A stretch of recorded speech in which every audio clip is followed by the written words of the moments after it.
Princess Seraphina loved to explore beyond the palace walls, but her father, the king, always warned her to stay close. One day, while chasing a butterfly in the royal gardens, she slipped and tumbled into the dense forest.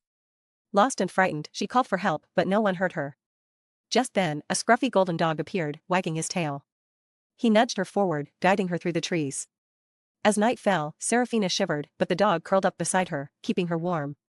At dawn, the palace guards finally found her with the brave dog standing guard. The king, seeing his daughter safe, knelt and stroked the dog's fur. "You are a hero," he declared.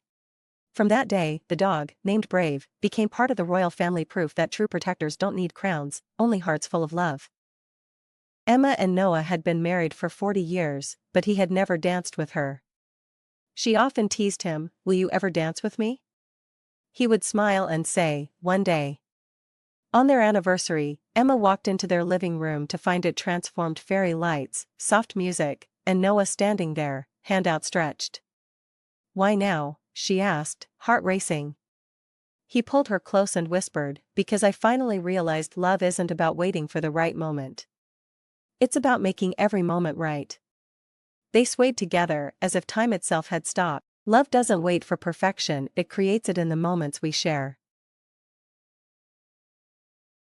Once upon a time, a proud prince ruled over a vast kingdom.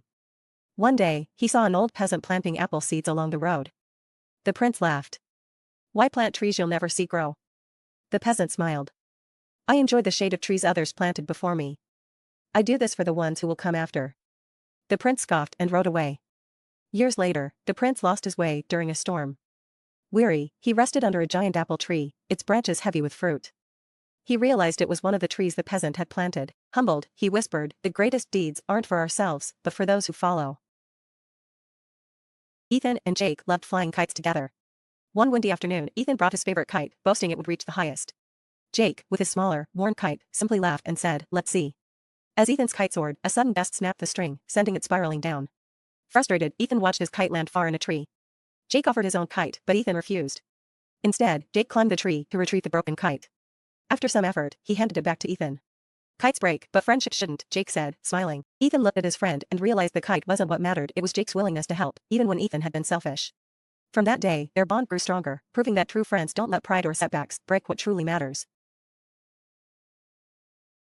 In a grand kingdom, the king's only son, Prince Arion, was lost in a storm as a baby. The heartbroken king searched for years but never found him. Meanwhile, a humble blacksmith named Leo grew up in a small village, unaware of his true identity. One day, he saved an injured knight, who noticed an old royal pendant around Leo's neck. "Where did you get this?" the knight asked, stunned. "My father gave it to me," Leo replied. The knight knelt. "You are the lost prince." Leo was brought to the castle, where the king, with tears in his eyes, embraced him. But Leo hesitated. Was he meant to be a ruler? Then, he realized true kingship wasn't about blood, but heart. He accepted his destiny, not as a prince, but as a leader who truly understood his people. Sometimes, greatness isn't inherited, it's discovered.